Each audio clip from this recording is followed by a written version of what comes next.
Hello. In this video, we will be discussing file formats. This is a tangent to the main training videos, but nonetheless a very important one.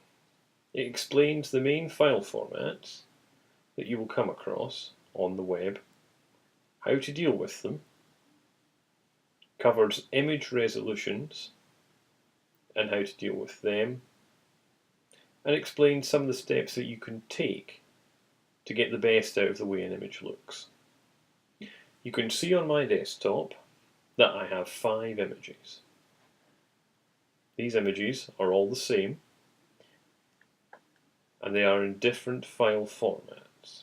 You can see that some of the images have a file format extension, for example .png or .tif. The file formats of an image, more often than not, reflect the kind of image that you are looking at.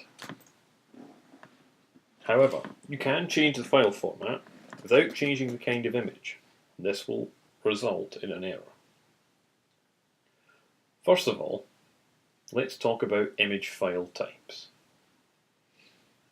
To find out what file type an image is, if it does not have a file extension, you left-hand mouse click on it once to select it. You then press the CMD and I keys on your keyboard. You will see that an info panel appears. On my info panel, all of the tabs have been expanded. More often than not, when you see an info panel for the first time, none of the tabs will be expanded. The most important info tab is the More Info tab. This tells you the dimensions of the image. In this case, it is 1600 by 1200. That is width over height, and a measurement that is always in pixels. Beneath that, you have the name and extension. Here we can see that it is penguin1.jpg. Note that you can see the file extension in the info panel for this image, but just by viewing it on your desktop, you cannot. The More Info panel also tells me about the color space of the image. In this case it's RGB, which stands for red, green and blue. The two color spaces that you will run across most often are RGB and CMYK. CMYK stands for cyan, magenta, yellow and key. Key is black.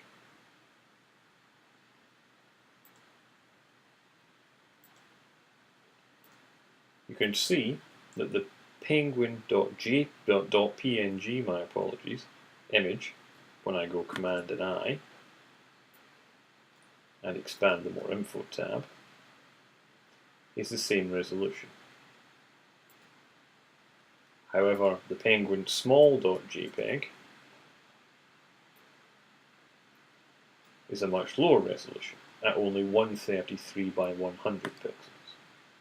Pixels are a unit of measurement that computers use to define how large an image is.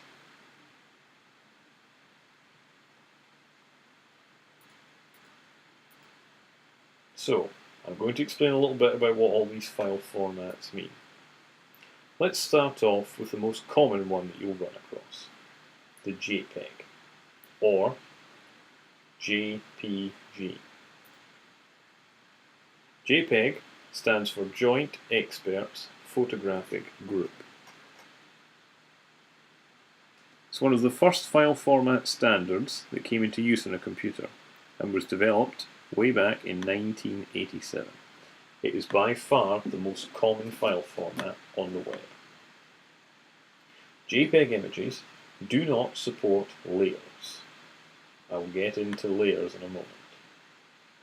They also do not support transparency. The next most common one that you'll run across is the PNG. PNG stands for Portable Network Graphics.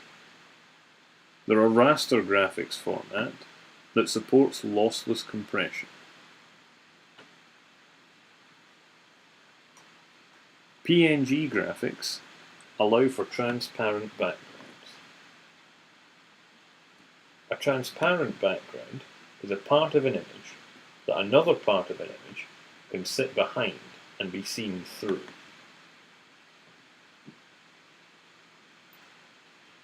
Next up, we have TIFF. TIFF stands for Tagged Image File Format.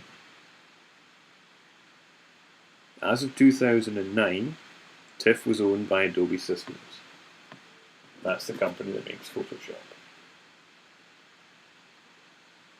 It's unusual to find a TIFF image on the web, but extremely common for companies to distribute stock photography in the TIFF format. TIFF is a very flexible format that supports both layers and transparency. Finally, we have PSD documents. A PSD document has been created in Photoshop.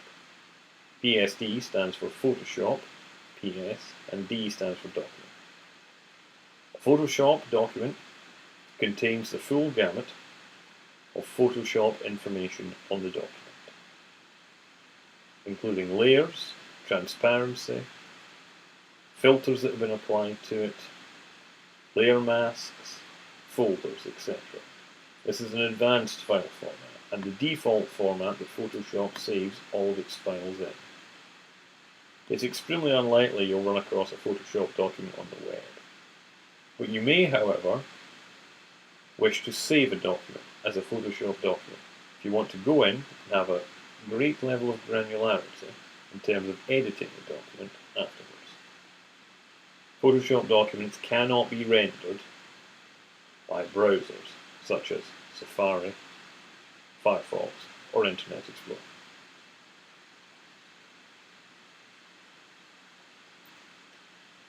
Now let's talk about image resolution. To do this, I'm going to open Photoshop.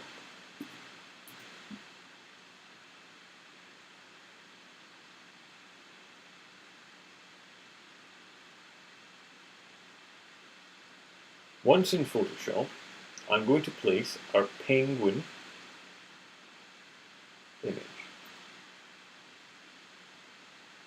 My apologies. I'm going to create a new Photoshop document. Its width is going to be 250 pixels and its height is going to be 250 pixels. You can see our document here. I'm now going to place in our penguin JPEG. As you'll remember, the dimensions of the Penguin JPEG are 1600 pixels by 1200 pixels.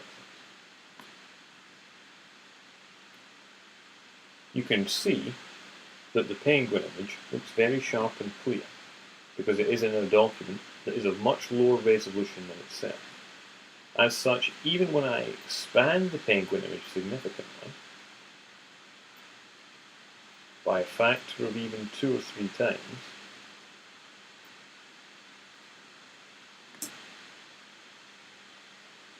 it still retains its sharpness and clarity.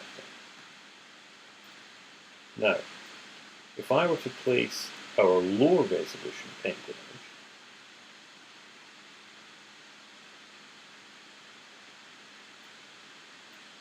which you'll no doubt recall was 133 pixels by 100 pixels, you can see that at its default size in the document, it doesn't look blurry or distorted. However, if I am to manipulate it to fit the size of the document, you can see it starts to become blurry and distorted. If I am to expand it even further,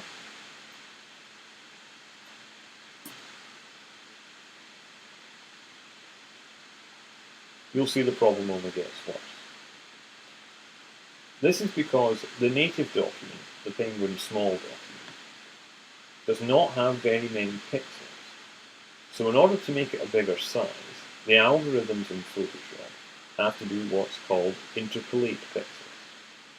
That is, they look at the surrounding pixels and work out how, in a larger format, they should look.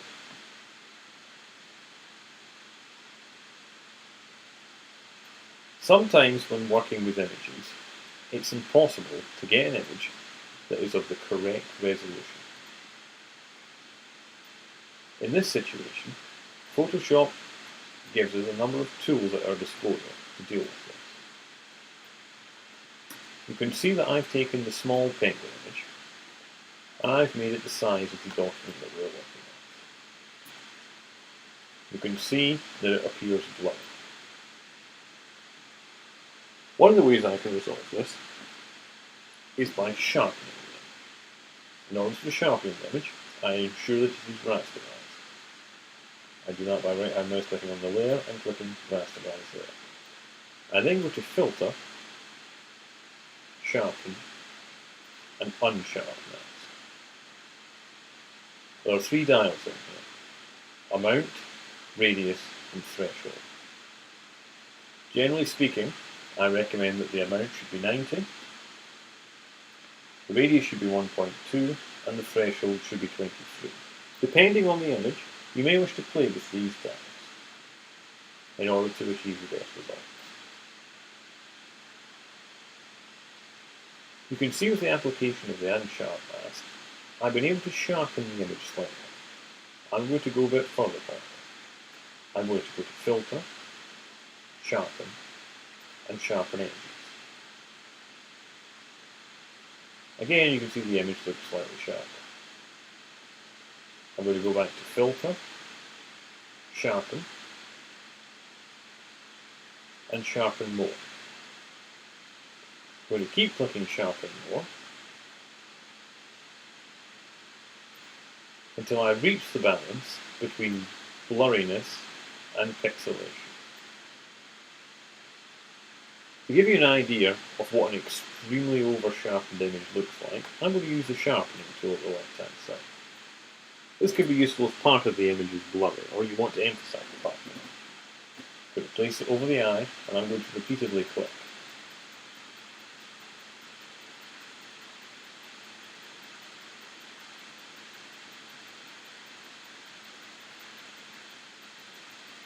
You can see as I continue to click on the eye, and I'll zoom in to allow you to see the full effect of this.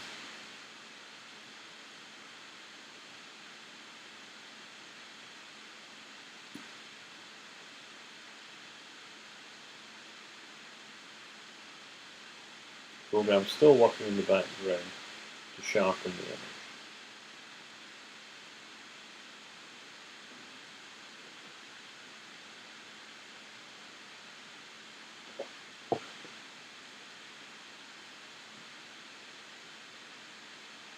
While I'm waiting for it to finish sharpening, I'll tell you a little bit about the kinds of images you should be looking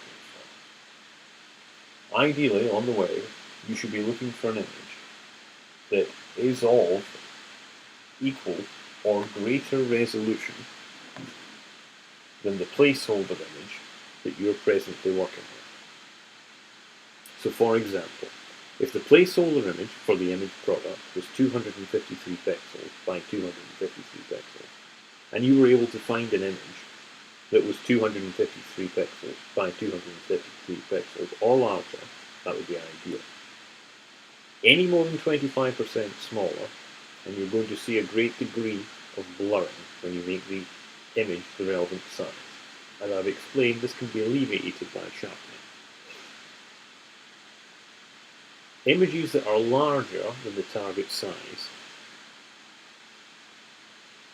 can be used and can be reduced with no blurring effects.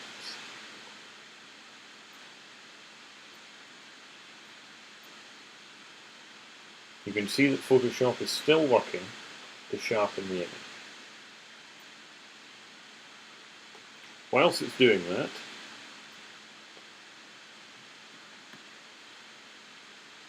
I will show you how to search for images of a particular size. So on images.google.com, I can search for a particular image, for example of an apple. See images of apples have now appeared. To search for large images only, I can click on Search Tools. I can then click Size, Large, or Larger than.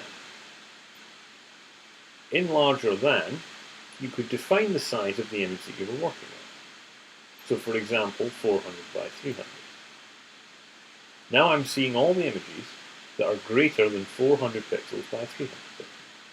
Moreover, if I mouse over an image, I can see beneath it its dimensions. In this case, 3097 pixels by 3526 pixels. I could also define the image type by clicking on Type. This might be ideal if you don't want to see clip arts, line drawings, or animated pictures, and you only wanted to view photographs.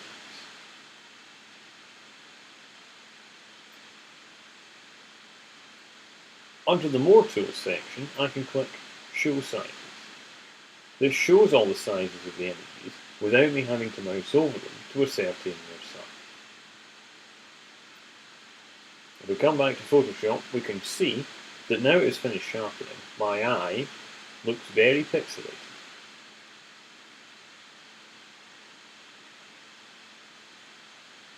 Over-sharpening will result in pixelated images, and there is no prescribed way to sharpen correctly.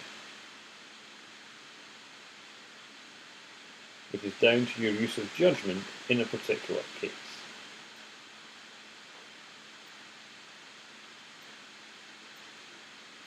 I hope this video has been helpful. If there are any particular topics that you would like me to cover by way of a video, please drop me an email, let me know, and I will be more than happy to reply.